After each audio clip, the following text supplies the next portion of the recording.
One of the things I always try to tell people is when you don't know where you're going, any path will get you there.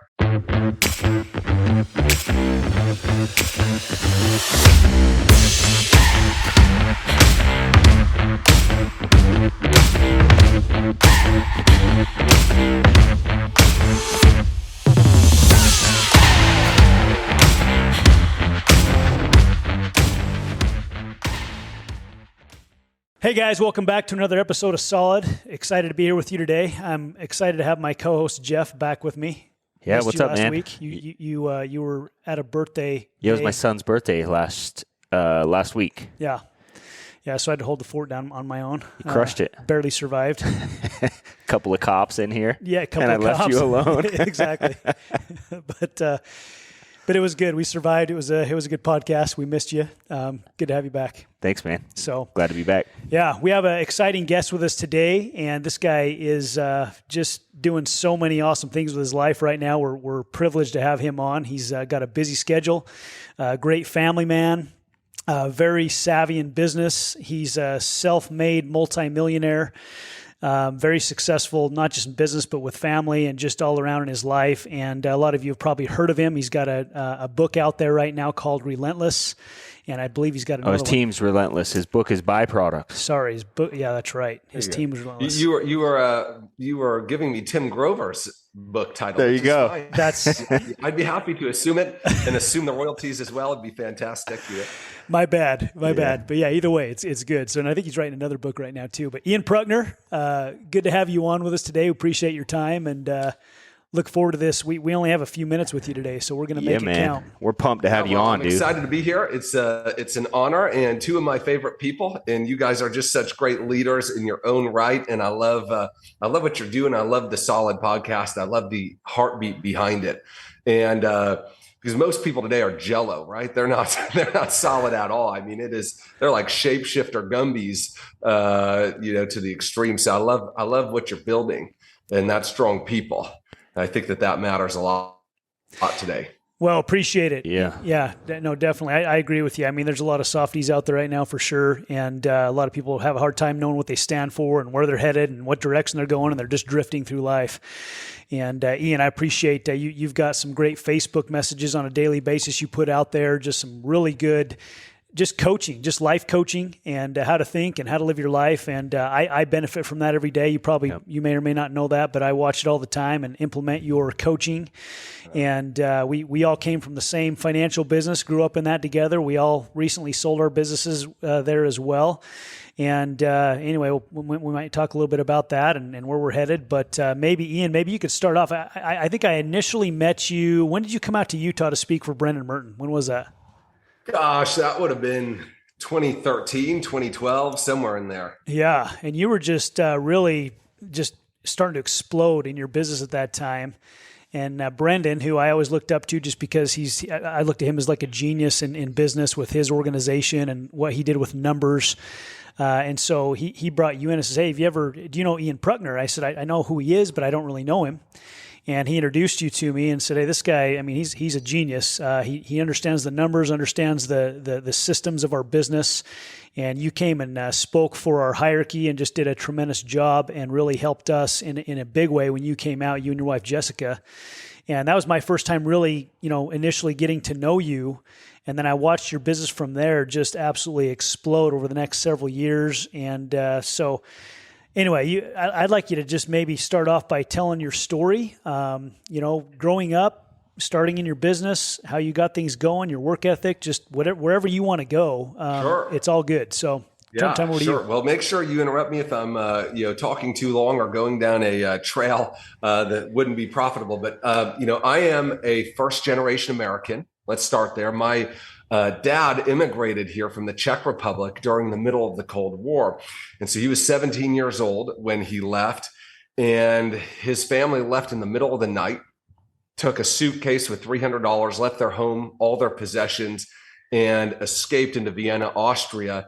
And about 6 months later, got political asylum in the United States. So he left the day that Russian tanks rolled into their town. And they said, we don't want anything to do with this.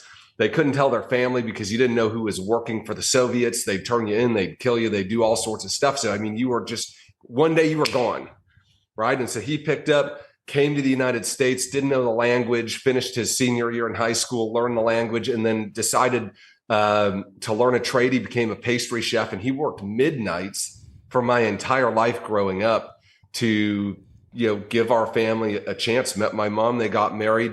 And I grew up like really middle class, and nothing wrong with that, right? Like my parents worked hard. They love each other. They're still married. They still live in the same 900 square foot house I grew up in. They've been just like a world-class example of what family and love means, and hard work and making things happen, And so that's sort of where I came from. And, my dad came here for a chance. Like, just imagine that. Like today, people here are so soft. It's like everything is given to them. Everything's free. They left everything so that they might have a chance at a better life. No guarantee. Had to learn the language, doesn't know what's waiting over here for him, doesn't know what he's going to do.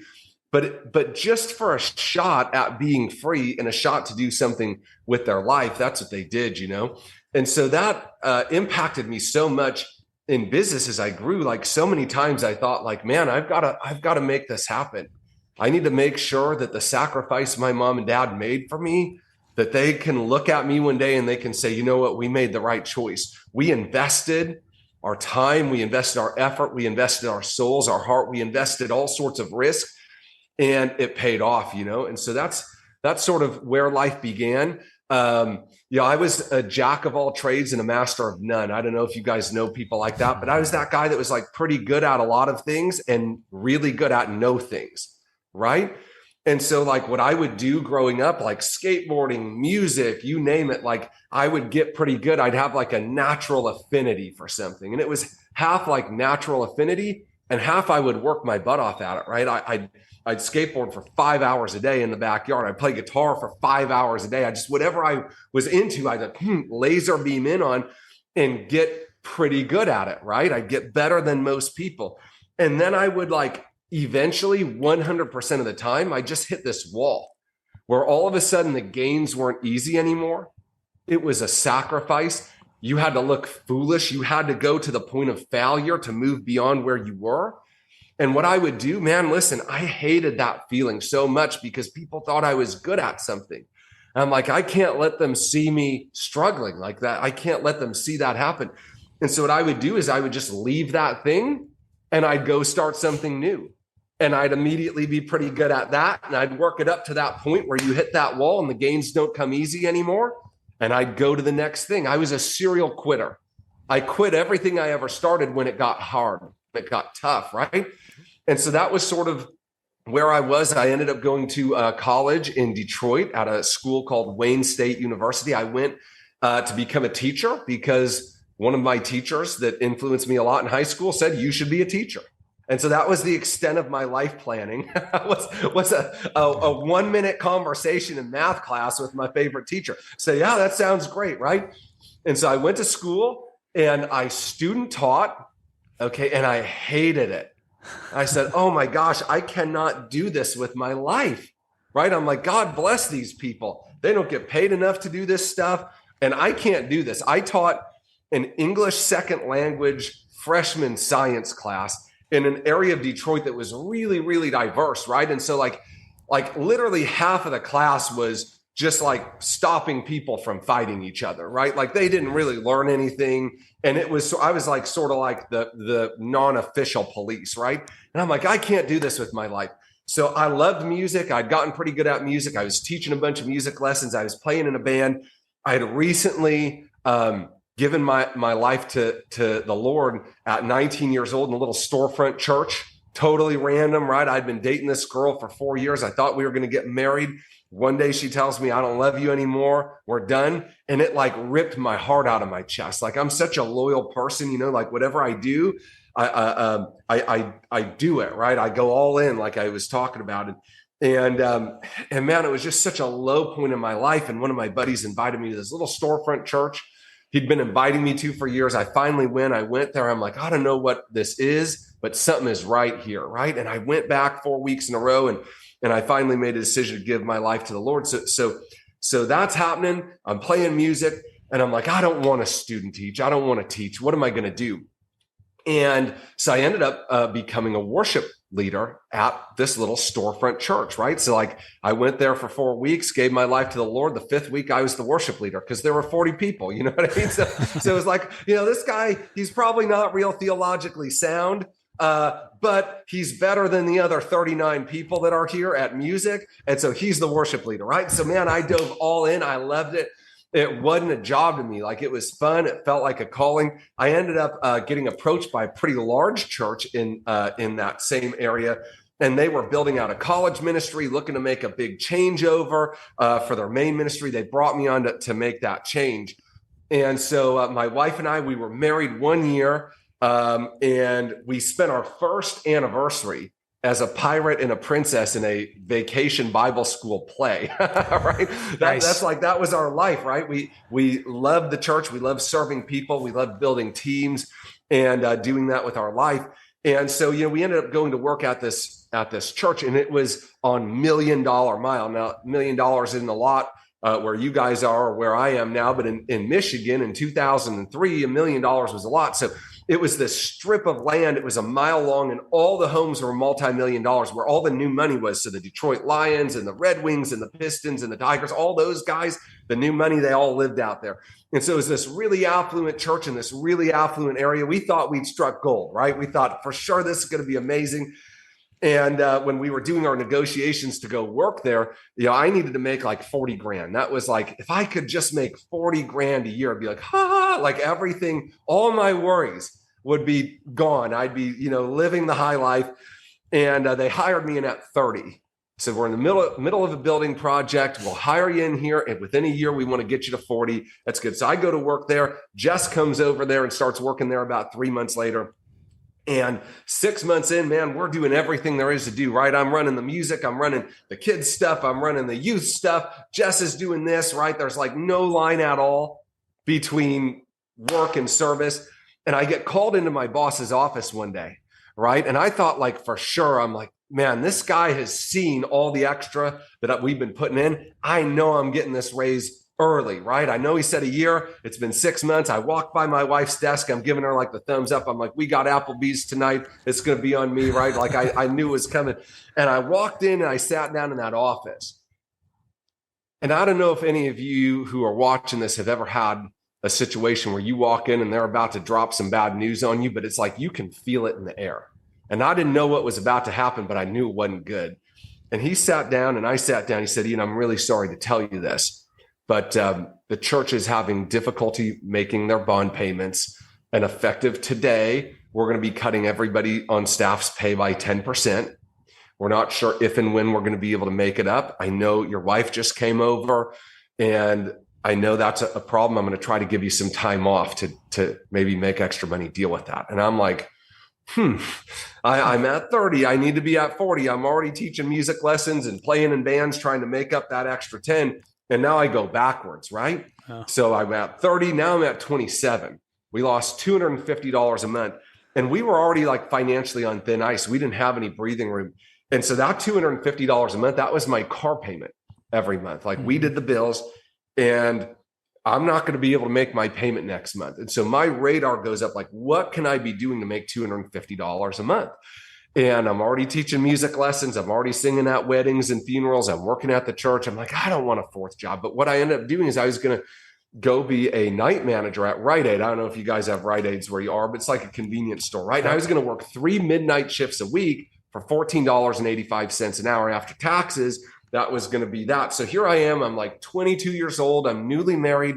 I did all the right things. I went to school. I got good grades. I got a degree. I come out and I'm working 4 jobs to like make $40K a year. And I'm like, this is not what I signed up for in life.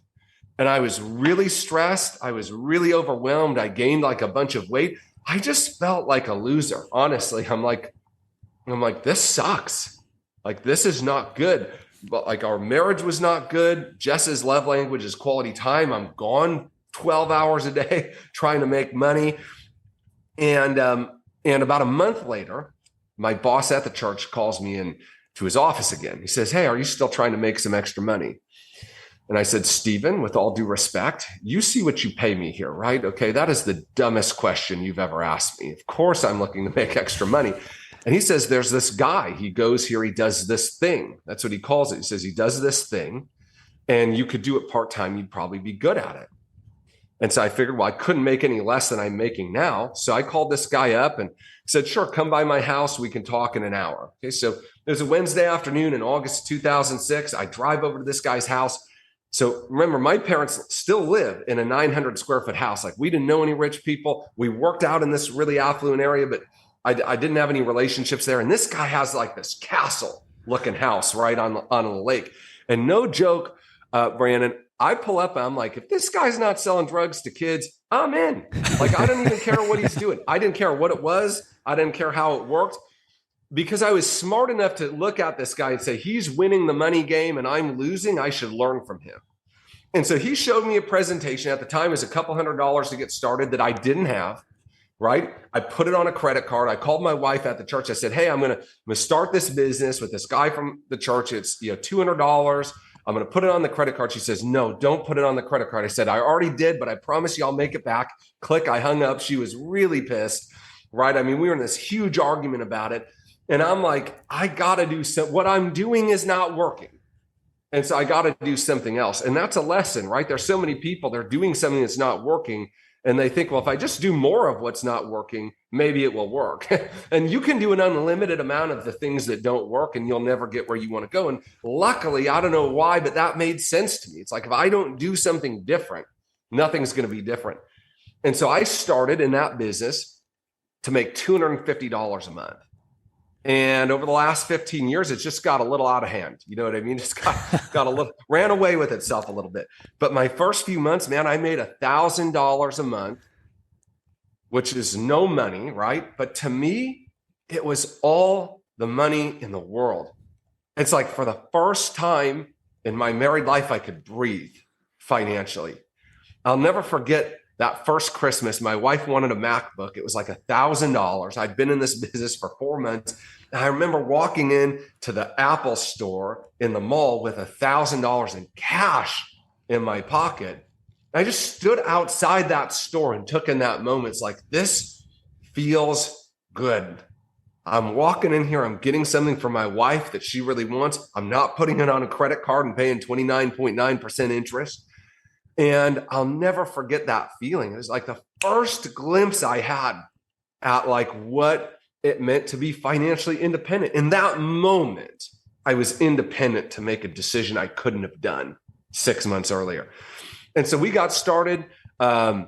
6 months later, we were making $10,000 a month doing that.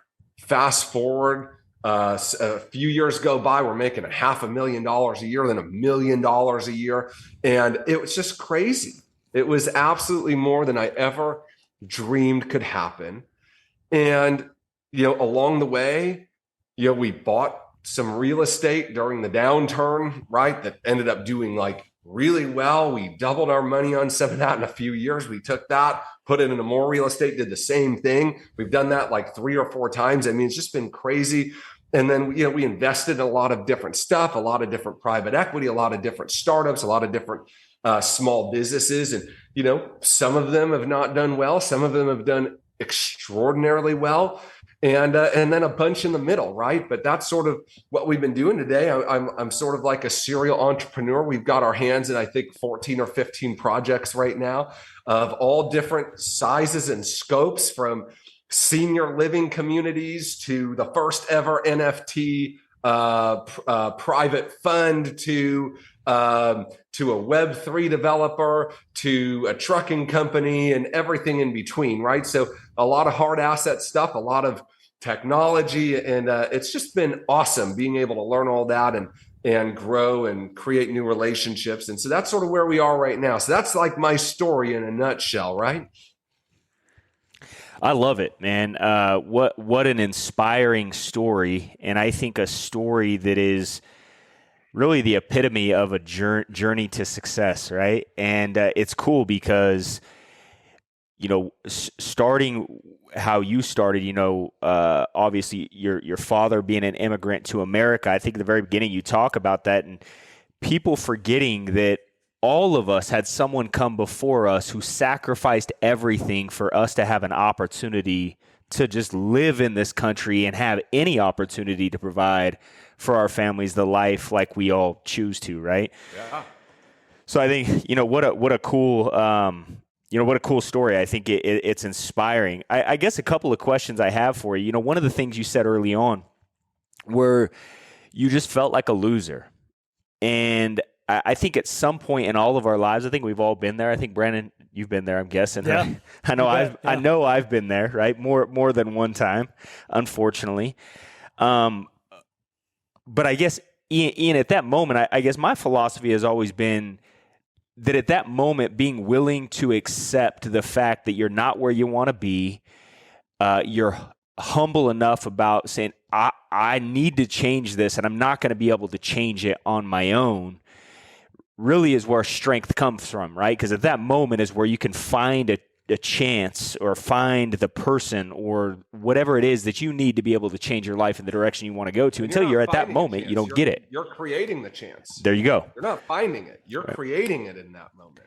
So there you go. So talk to us a little bit about that, because I think a lot of people, especially in today's society, are at that place. Inflation's through the roof. People are trying to figure out, how can I afford the next place to live? Or if I need a new vehicle right now, it's hard to get or more expensive than ever.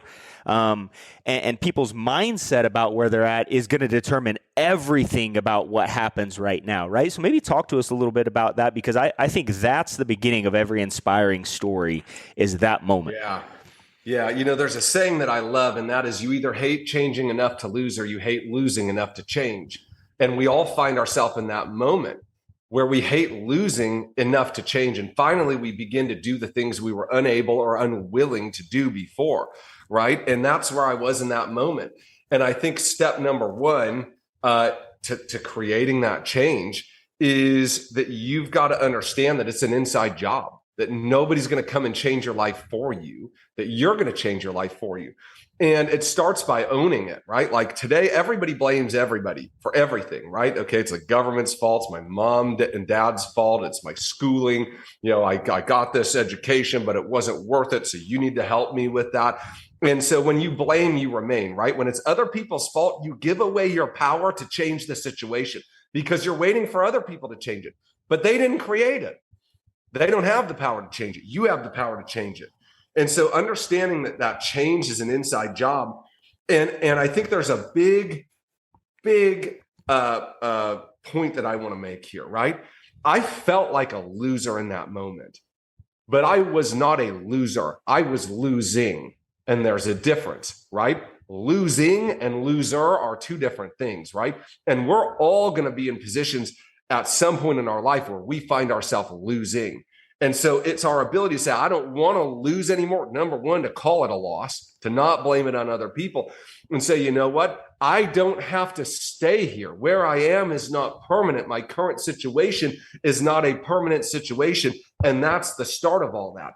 And when you lose and you lose and you lose, but you understand I'm not a loser, I'm in a losing situation, then you're able to change, you're able to move, you're able to reinvent, you're able to redirect, you're able to repurpose, you're able to focus on something new. And that's what happened to me. And that's what happens to 100% of the people who change their life in a dramatic fashion. All of us, nobody wakes up with a silver spoon in their mouth. Everything's taken care of for them and has this epiphany moment, right? It's like you learn this crap at the bottom when there's nowhere else to go but up. And it's the boldness and the courage to get up and to change and to grow that makes the big difference in life, I think. Yeah, those choices you make when you're at the bottom determine whether or not you get up, period. Right? I mean, so many people are blaming or about why they're at, or, not accepting responsibility or looking for a change. They continue to stay there and just complaining. And I think another thing you said, Ian, is that none of us look good while we're trying to get better, right? And I think for a lot of us, hey, I always look good. You always look good? Even get better? I don't know. I got some pictures. I got some pictures from back in the day. Don't share those. There you go. I forget you know me.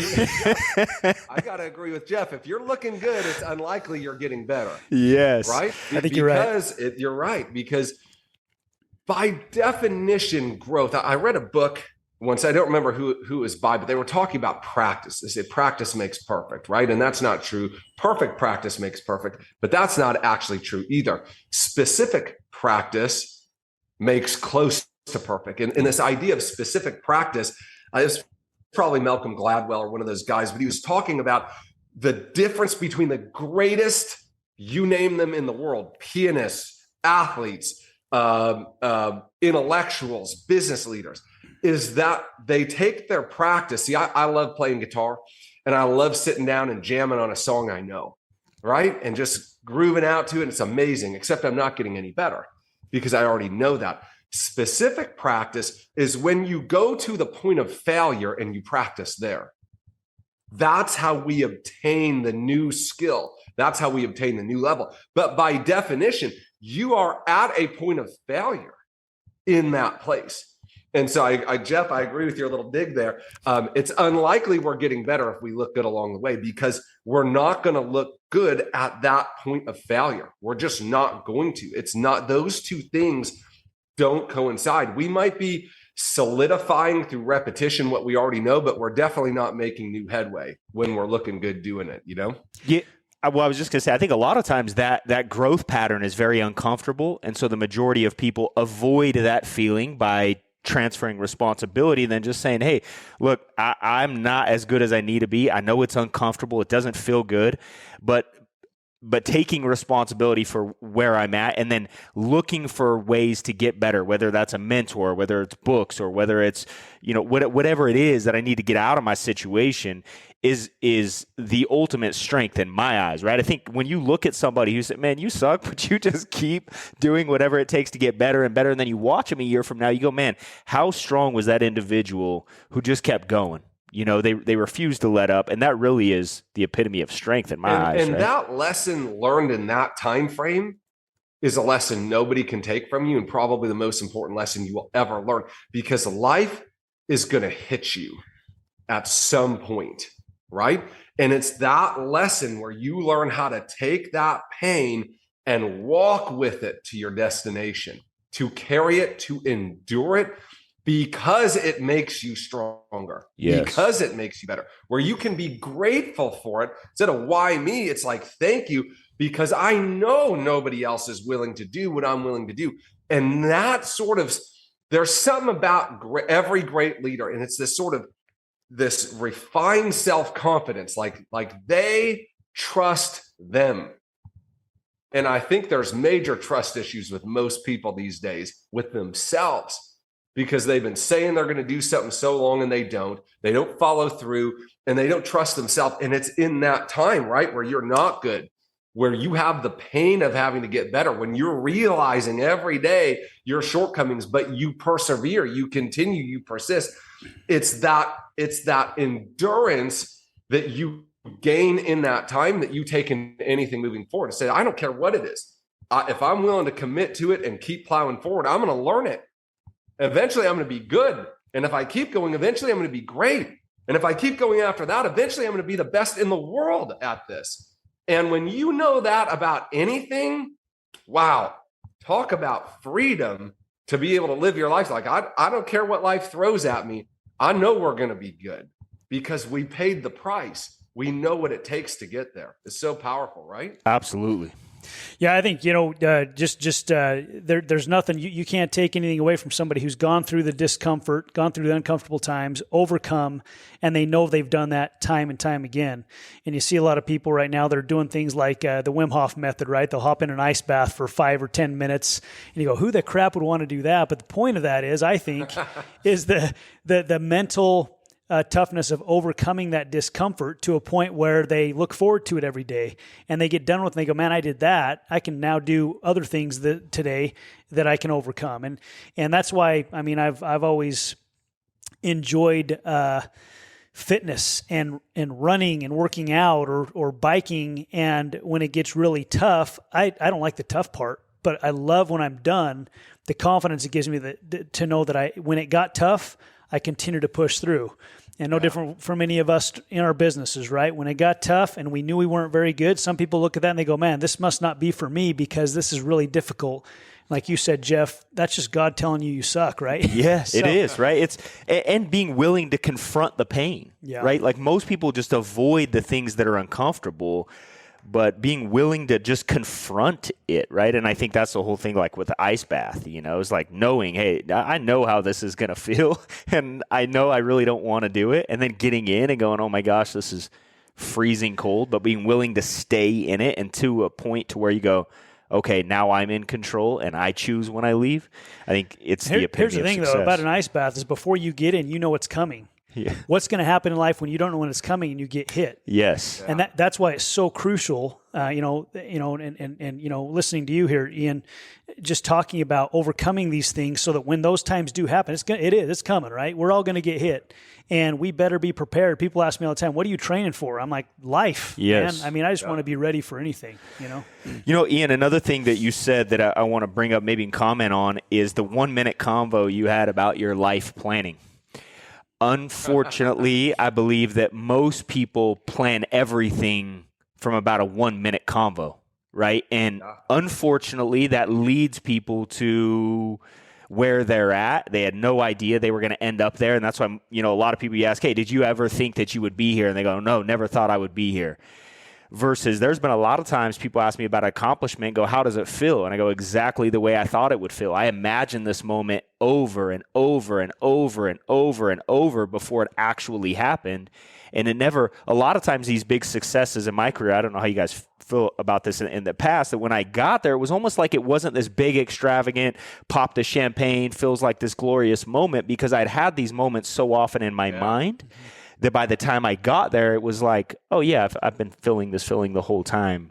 I had visualized it, It's anticlimactic in a lot of ways, right? Because you've been there so many times before. It's like, hey, the first time you go see big, huge mansion, you're like, wow, this is amazing. If you went there every day for 5 years, it's still amazing, but you're used to it. Right.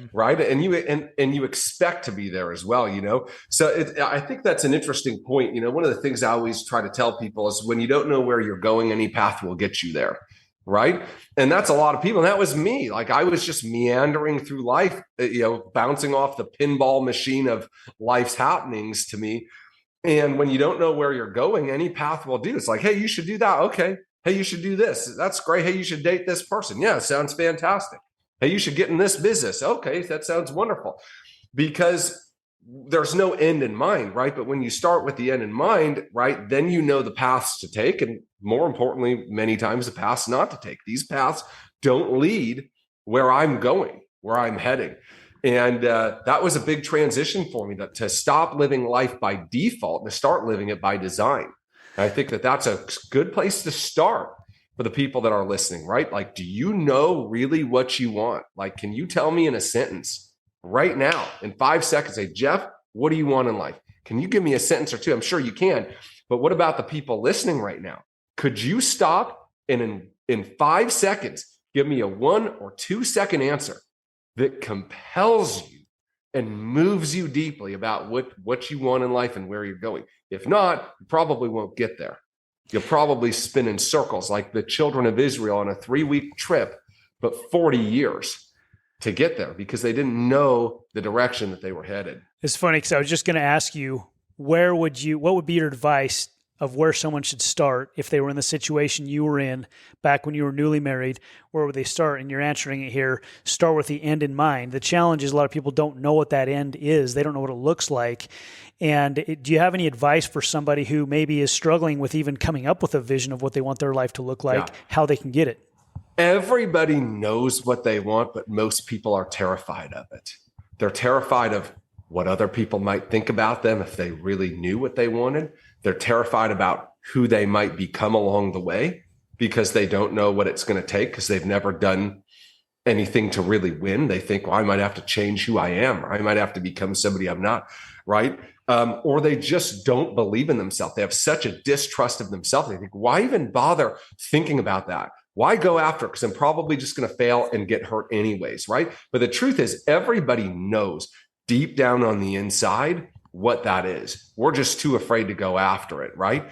And so I would tell you to get real with what that is, right? And it might be, is everybody's like, I want to build wells in third world countries. Okay, well, if you really wanted that, you'd have been doing more about it, right? Like one of my friends always used to tell me, most people lie about their why, right? That they're not authentic. And so you're going after this thing you don't really want. No wonder you're not really doing what you're capable of. Find out what you want. Doesn't have to be altruistic. Doesn't have to be world changing. Find that thing you want. For me, right? For me, I wanted to get out of my Hyundai Elantra GT, and I wanted to live in a house instead of a condo. Those were my two things.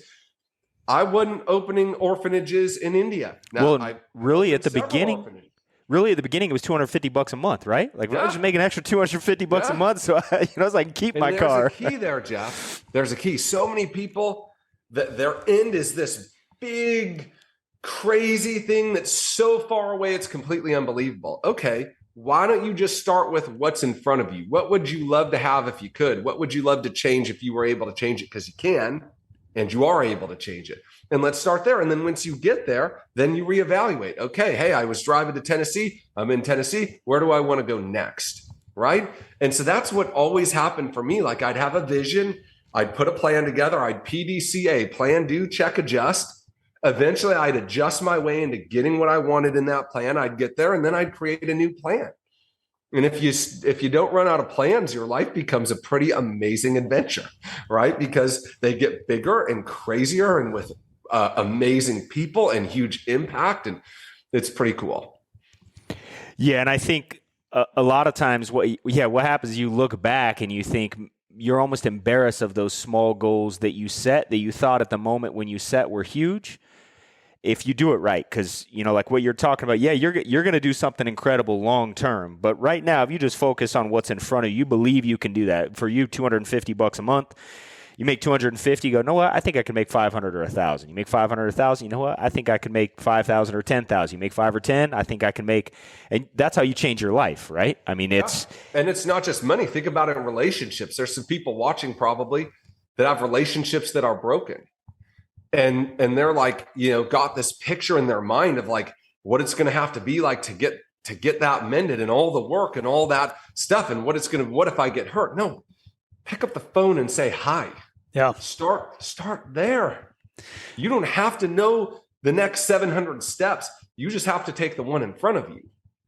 Yeah, something about people is if they see something that they see as impossible, they won't even attempt it, right? So you've got to break it down for yourself of what you really see as possible and start with that. Ian, as you've grown with your success, I mean, you had a tremendous amount of success in your financial business, built a massive team, great coach of a lot of leaders that are very successful today. They're continuing to move on and build now on their own. So they were independent outside of you. But along the way, you talked about how today you've got a lot of investments, real estate, businesses that you're involved in. What advice would you give to somebody who maybe they're starting to have some success, they're starting to make some money, and how do they make sure that they continue to grow upon that success instead of have it blow up on them? What have you done to grow with that success so that as these opportunities came along, you recognized them, you knew which ones to take advantage of, which ones not to? It's kind of a big question, but yeah, there's a lot in there, right? So the first thing that I would tell you is you are your best investment all the time. You are never going to outperform the level of your limitations, right? And so the most expensive thing on earth, do you know what that is? It's your limiting belief about money. Okay. And so you've got to consistently retrain your mind to think differently about money, its place in your life, how you get it, how you give it, how you multiply it, and continue to learn there. So number one, I would say invest in you and continue to move forward, right? Because ultimately, you've got to get strong enough to bear the weight of success and financial independence, because there's a lot of weight that goes along with that. There's people that are depending on you. Everything you do gets scrutinized at a much higher level. And so you've got to keep growing so that you don't get crushed under the weight. And that's what you see a lot of times with people who have windfalls, right? Like lottery winners. Okay. Like statistically, almost all of them end up with less money than they had to begin with because they had a windfall, but they didn't have the weight structure. They didn't have to go through it to get to it. So when they got it, what should have been a blessing became a burden. It crushed them. And so that's the number one thing that I've done every single day for 15 years. I get better. I go to sleep at night better than I was when I woke up that morning.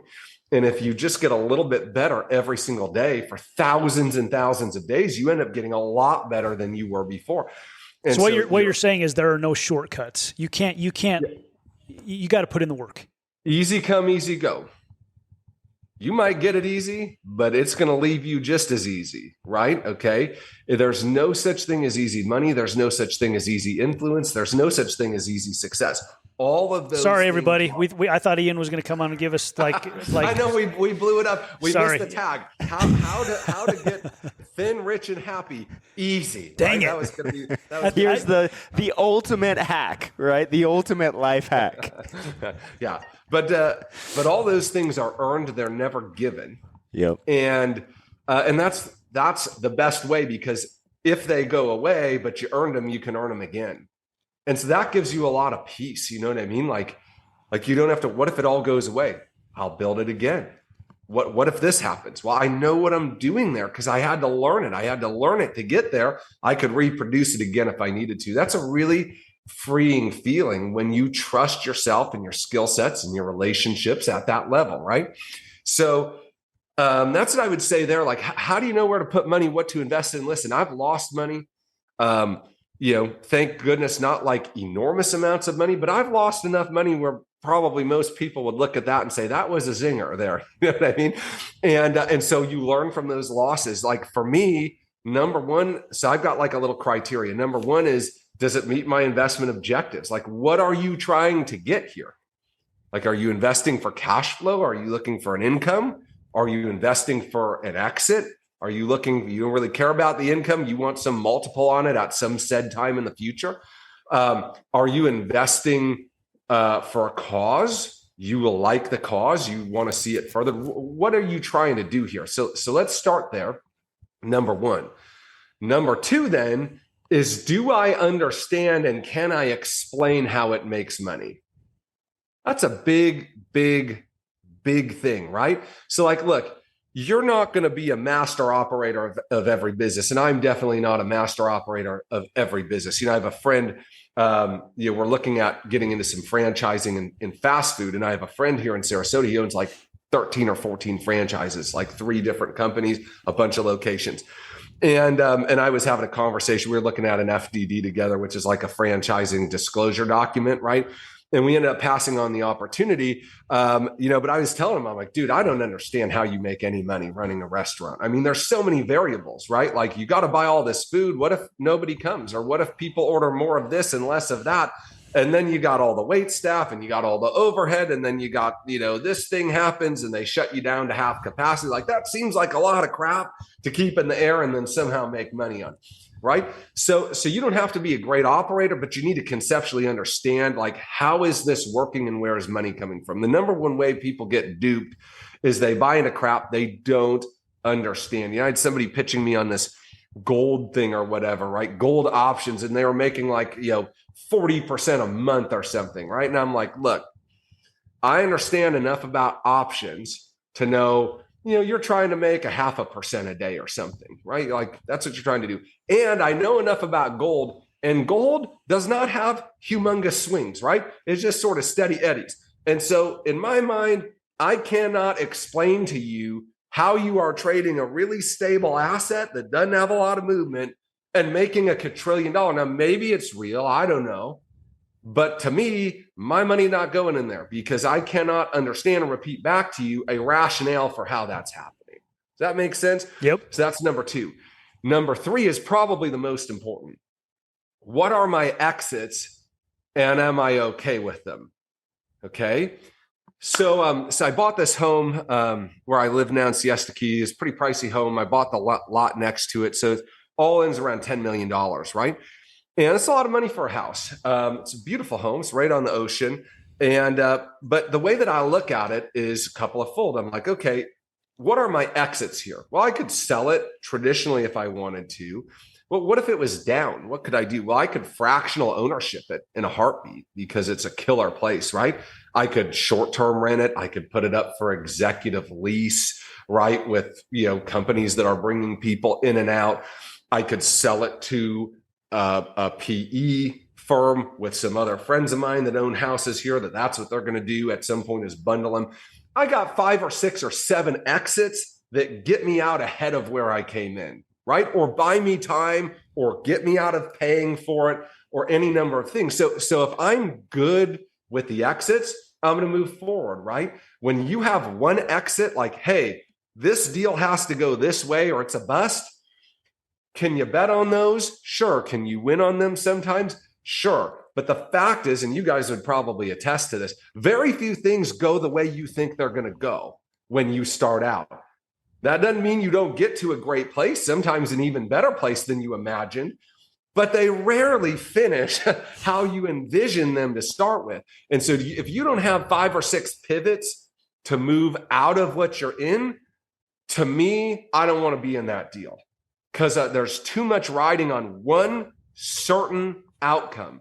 If there's anything we've learned over the last 3 years, there is nothing certain, right? There nothing. I mean, up is down, right is left. And so you got to be able to mold with the play there. Yeah, it's like almost the path to the destination is almost never what you think it will be up front. That you may arrive to that destination, but you're most likely going to take a dramatically different path to get there, right?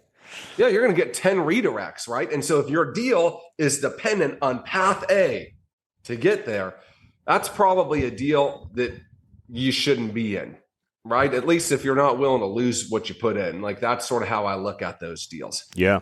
You got number 4. What was number 4? No, 3. There's 3. There's 3. Okay, 3 points, perfect. yeah. I know you got to go, Ian. We appreciate your time here. I just maybe in wrapping up. And by the way, those 3 things you just gave us there. I mean, I mean, people pay thousands of dollars to come and learn from guys like you and you to learn just something like that. So we appreciate you sharing that with us and all of our audience. All this valuable information has been very, very good today. Anything, I mean, you want to just kind of wrap up and tell us about your life today, how you live, your family.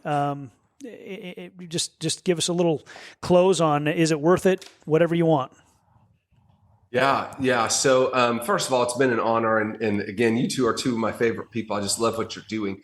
And, they always told me it's going to cost you more than you think. It'd take you longer than you imagine. But when you get there, it's going to be 1,000 times better than you could have ever believed. And that's true. The life we live today is really just an around the world, amazing, impactful sort of life. And the stuff and the houses, all those things are cool. I'm not going to lie to you. They're wonderful things. But to me, it's the impact, the people that have their lives changed, the people that bet on me 10 years ago and said, I'm going to follow you. And today they're financially independent. They've changed their lives. They're retiring their parents. They're going around the world. They homeschool their children. They do. To me, those stories, those people, that's like where the real magic is, right? And all this stuff is the byproduct of helping a lot of people to change their life in a big way. So I would just tell you, if you're listening right now, okay, there's going to be 1,000 times you don't feel like doing it. And your feelings are liars and they're terrible leaders. And there's something great that you're supposed to do in your life. But greatness is always on the other side of sacrifice. It's always on the other side of growth. It's always on the other side of discipline. And so you've got to go through it, right? You've got to go through it to get to it, but don't just go through it. You've got to grow through it if you want to get to that. And so it's been an honor. Thank you so much for the time today, guys. And I can't wait to see you both soon. Thank you, brother. I appreciate you hopping on today. It was good to see you and how much value you provided today. I mean, it's very clear why you have the life you have, and honored to call you a friend, and so excited for so many of these incredible people that plug into our podcast and listen to it and consume it constantly to listen to the information you provided, because I know it's going to impact a lot of people's lives. So thank you. Absolutely. Yeah, thank you so much, buddy. We appreciate you. We love you.